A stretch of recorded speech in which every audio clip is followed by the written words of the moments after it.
नमस्कार, मैं हूं निशा शर्मा और आप देख रहे हैं राष्ट्रीय जगत विजन न्यूज। छत्तीसगढ़ के बालोद जिले के डोंडी थाना क्षेत्र में गुरुवार को एक दर्दनाक सड़क हादसे में मोपेड चालक की मौके पर ही मौत हो गई।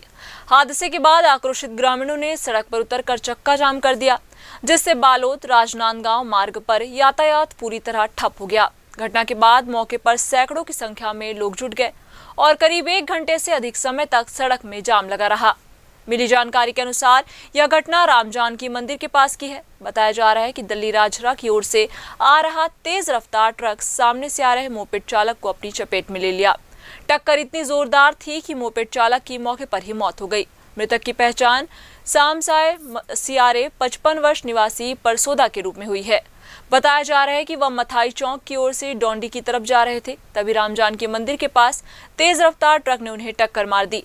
हादसे के बाद गुस्साए ग्रामीणों ने सड़क पर उतरकर चक्का जाम कर दिया, जिससे भानु प्रतापपुर बालोद राजनांदगांव मार्ग पर वाहनों की लंबी कतार लग गई। घटना की सूचना मिलते ही डोंडी पुलिस मौके पर पहुंच गई और लोगों को समझाइश देकर जाम खुलवाने की कोशिश कर रही है। इधर घटना का सीसीटीवी फुटेज भी सामने आया है, जिसमें हादसे की पूरी घटना कैद होने की बात कही जा रही है। पुलिस मामले की जांच में जुट गई है और ट्रक चालक की तलाश की जा रही है।